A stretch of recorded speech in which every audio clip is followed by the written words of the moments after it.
বাংলাদেশের ইতিহাসে প্রথম কোনো রাজনৈতিক দল গঠিত হওয়ার 1 বছরের মধ্যে প্রতিষ্ঠিতভাবে সংসদে তৃতীয় সংখ্যাগরিষ্ঠতা নিয়ে এবং ভোট শেয়ারেও তৃতীয় অবস্থান নিয়ে প্রতিষ্ঠিত হয়েছে এবং সংসদে আমাদের 6 জন প্রতিনিধি গিয়েছেন এবং মাত্র 1 বছরের ব্যবধানে আমাদের রাজনৈতিক অর্জনের সংখ্যাটাও কম না। আমরা বিভিন্ন গুরুত্বপূর্ণ রাজনৈতিক বিষয়ে পজিশন নিয়েছি এবং বাংলাদেশ দেখেছে যে সেই পজিশনগুলি বাংলাদেশের জন্য ভালো ছিল এবং পরবর্তী অন্যান্য রাজনৈতিক দলও সেগুলোকে অ্যাকনলেজ করেছে।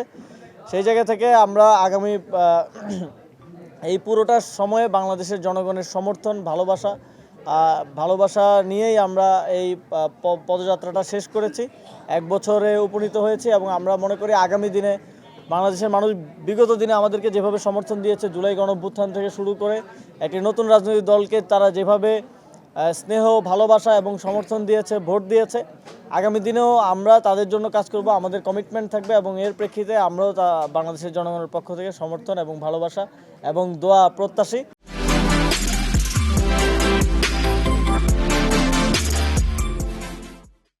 আশা করি সামনের দিনে বাংলাদেশের মানুষের সমর্থন নিয়ে জাতীয় নাগরিক পার্টি আরও ভালো করবে। আমার জানা মতে মামলা না, দুদকে কিছু অভিযোগ গেছে। আজকে আমিও সংবাদ মাধ্যমে দেখলাম যে দুদকে কোনো একজন ক্রিকেট প্লেয়ারের ভক্তরা গিয়ে মব তৈরি করে সেখানে অভিযোগ দিচ্ছেন। এখন আমারও একটা অভিযোগ আছে যে তখন আমি সরকারের দায়িত্বে থাকাকালীন জুলাই গণঅভ্যুত্থানের বিপক্ষে অবস্থান নেওয়ার কারণে এবং শেখ হাসিনাকে এন্ডোর্স করার কারণে বলেছিলাম এবং সিদ্ধান্ত নিয়েছিলাম যে সাকিব আল হাসান বাংলাদেশের জার্সি পরে বাংলাদেশের পতাকা বহন করার কোনো নৈতিক অধিকার তার নেই। এখন সেটা যদি দুর্নীতি হয়, কাউকে যদি খেলতে না দেওয়া দুর্নীতি হয়, তাহলে সেটার জন্য আমার শাস্তি হোক, আমার কোনো সমস্যা নেই। এখন আমাদের আসলে খুবই হাস্যকর হয়ে যাচ্ছে বিষয়গুলো। সাকিব আল হাসানকে খেলতে না দেওয়ার কারণে তার ভক্তরা গিয়ে 1000 কোটি টাকার দুর্নীতির অভিযোগ করলো এবং গতকালকে সারাদিন সেটা নিয়ে সব মোটামুটি মিডিয়ায় এক ধরনের মিডিয়া ট্রায়াল চললো। কেউ সেই অভিযোগের কারণটা কি এবং কারা দিয়েছে সেটা কেউ উল্লেখ করলো না, সেটা আজকে গণমাধ্যমে আসলো। এটা খুব দুঃখজনক এবং আমার জানা মতে দুদকে অভিযোগ দেওয়ার প্রক্রিয়াটা খুবই ইজি, যে কেউ গিয়ে অভিযোগ দিয়ে আসতে পারে। কিন্তু তারপরেও তাদেরকে কেন সেখানে মব তৈরি করতে হলো বা সেখানে কেন এইভাবে লোকবল নিয়ে, আমার ধারণা হচ্ছে এর পিছনে কোনো ধরনের উস্কানি অথবা ইন্ধন আছে।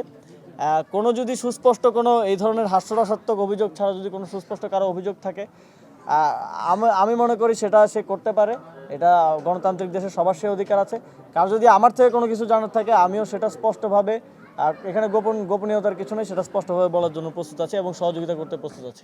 রাজনৈতিক দিক থেকে আমাদের এই জোট ছিল একটা কৌশলগত নির্বাচনী ঐক্য। তবে এনসিপির রাজনীতি সবসময় আমরা বলেছি যে আমাদের ডিস্টিংক্ট কিছু নেচার অ্যান্ড ফিচার আছে এবং সেগুলো নিয়েই আমরা আমাদের রাজনীতিটা করব এবং আপনারা আমাদের নির্বাচনী প্রচারণায়ও সেটা দেখেছেন আশা করি। আমরা আমাদের কালচারাল আইডেন্টিটি, আমাদের সেন্ট্রিস্ট পলিটিক্স, আমাদের ডাইভার্সিটি এবং ইনক্লুসিভিটি, দলের মধ্যে বিভিন্ন জাতিগোষ্ঠী, মাইনরিটি, নারীদের অংশগ্রহণ, এই সব কিছু আমাদের এই নেচারগুলো নিয়েই কিন্তু আমরা এগিয়ে যাচ্ছি এবং সামনের দিনে এগিয়ে যাব এবং এটাই আমাদেরকে ডিফারেন্সিয়েট করবে বাংলাদেশের অন্যান্য রাজনৈতিক দলগুলো থেকে এবং এটাই এনসিপিকে একটা নতুনত্ব দিয়েছে, যার কারণে এবার ভোটে আমরা দেখেছি সেটার প্রমাণ। বাংলাদেশের মানুষ এনসিপিকে সমর্থন দেওয়ার মাধ্যমে, এনসিপিকে ভোট দেওয়ার মাধ্যমে সেটা প্রমাণ দিয়েছে এবং এটা আমরা আমাদের রাজনৈতিক যে স্বাতন্ত্র যে কমিটমেন্ট সেটা ধরে রেখেই সামনের দিকে এগিয়ে যাব। এখনও তো এমপিদের অফিসিয়াল কাজ শুরুই হয়নি। আমরা প্রথম অধিবেশনে তাদের কথা শুনবো এবং পুরো বাংলাদেশের মানুষ তাদের কথা শুনবে এবং আমি মনে করি আমাদের যে 6 জন এমপি হয়েছেন, আমরা সারা দেশে আরও অনেক এমপি দেখেছি। আমরা অনেক খুনি, চাঁদাবাজ থেকে শুরু করে অনেক লোকজন, ঋণ খেলাপি, তাদেরকে বিদেশি নাগরিকদেরকে এমপি হতে দেখেছি।